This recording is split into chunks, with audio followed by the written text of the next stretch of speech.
Massive extension sign for West Virginia legend Gino Smith and the Las Vegas Raiders. If you do recall, there was a situation with the Seattle Seahawks and Geno Smith where allegedly they offered Geno Smith a contract that was comparable to what Sam Darnold ended up receiving, which was 3 years, $100.5 million. So you go about $33 million per, if that is an accurate statement on what Sam Darnold's deal was.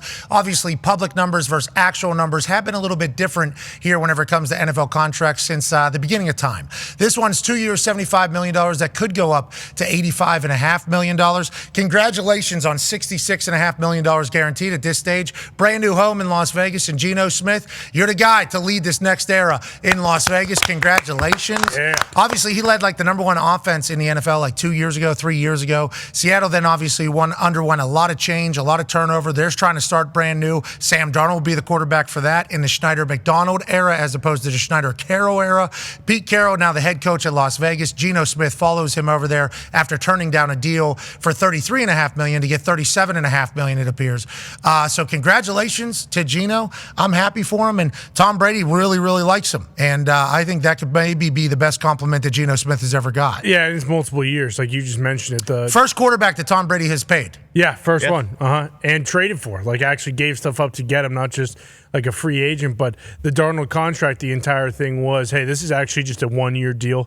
You know, the conversation around it was, oh, wow, Geno said no to this deal, and he's basically signing the same one. No, because the Darnold deal essentially is a 1 year, $35 million deal, whatever. That's the only thing that's guaranteed. So good on Geno getting $66 million. That's absurd. And this basically, like, obviously Pete's familiar with Geno, and Pete has a 3 year contract, and with this 2 year extension, this is basically tying Pete and Geno together. I mean, well, could Pete be there past 3 years?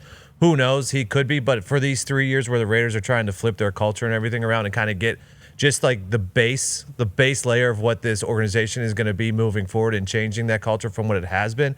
So it feels like Geno and Pete the next 3 years are going to be that, and then they'll probably move on after that and see what's going on. Ty, Geno's professional football story arc is a crazy one. You know, obviously high school, highly regarded, comes to West Virginia, lights it up with Tavon Austin, Stedman Bailey, and the boys. He has great success, gets drafted to New York, obviously highly sought after. This is going to go well, doesn't go well, ends up going not well at all. Has to bounce around, become a backup, and then he finally gets his time to back in the light, and he's taking advantage of it. Geno has. Yeah, without a doubt. I mean, like, I don't think he really needs to revitalize his career because he already did that in Seattle pretty much, but we've seen what Chip Kelly does with a lot of these quarterbacks in their first year together in his offensive system. So, I mean, really, like, there's a chance that Geno reaches, you know, even higher heights that he hasn't really reached yet in Seattle with Chip Kelly. So I think everyone in Vegas is pretty excited to have this in the past and know that Geno's going to be their guy for the foreseeable future. Geno can spin it. Chip Kelly just needs somebody that can spin it, you know? And I don't want to say, like, you know, Kevin O'Connell obviously gets a lot of, as we burn some sage here on this Feel Good Friday to get the bad vibes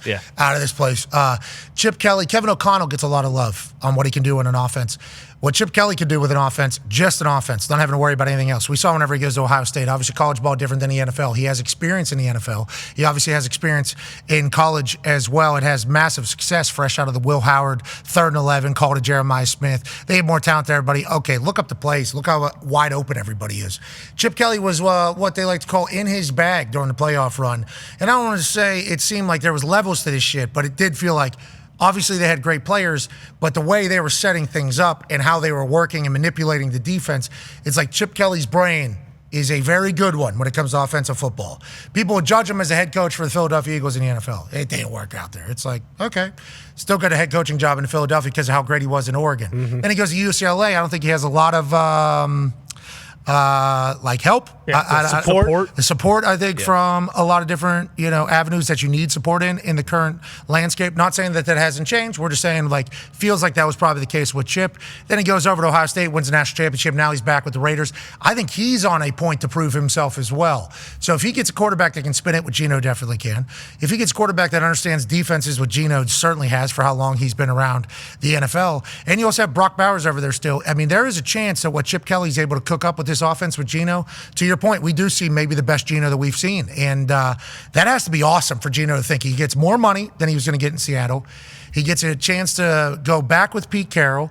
And also, he gets an offensive genius to be his offense. Not that not every offense coordinator is an offensive genius, but Chip Kelly's been around a long time, had a lot of success. He feels revitalized as well. Great play by Geno. This works out very, very well for him, I think. Yeah, I also have Jacoby Myers on the outside at wide receiver, who I believe was one of the only guys who had a 0% drop rate last year. But then just looking at it too, you talk about Chip Kelly, Geno tied to Pete Carroll for 3 years, and then you just think of what Brady has said about quarterbacks, Chip Kelly, Will Howard. I mean, that's been a connection this entire time. But this deal kind of takes the Raiders off the board seemingly for that, early quarterback with that number 6 overall pick. Now it does kind of seem as though, okay, they'll probably take one in the second or third round, which a lot of guys, Will Howard, Quinn Ewers, a few dudes that might be kind of projected around then. And, Will Howard kind of fits not the exact same. And I'm by no means am I calling Will Howard Tom Brady, but Will Howard has the size of Brady, and he played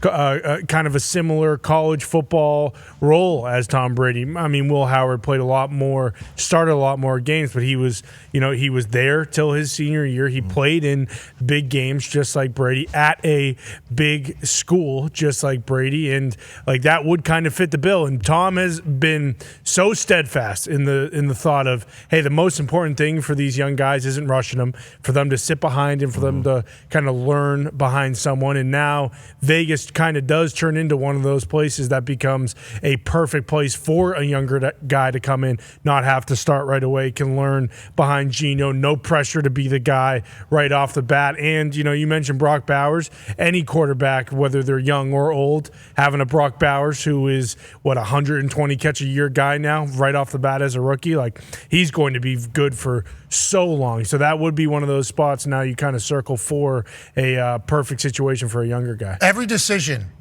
that is made by the Raiders at this point, I'm viewing as good decision. Yeah. Because Tom Brady's involved. Yeah. If Tom Brady wasn't involved, we'd be like, the Raiders. Legitimately. What a culture shifter, at least from the outside looking in. And Pete. And Pete Carroll as well. Yeah, because Pete is distinguished. Pete, Chip, Tom, people that have all had success are kind of in the building now. So the way we view their decisions is vastly different than what it was just a couple years ago. A couple years ago, they make this move. We go, okay, is that going to help you? Anything Sweet. Now it's like what they're doing. Culture. Love what they're Culture's doing. changing. It's good for the Raiders fans. I know you guys have been sitting through it for a long, long time. So good for you guys. It feels like the rest of the world is catching up in respect level to the rest of the NFL. But also the AFC West is tough. So good luck out there. We're pulling for you.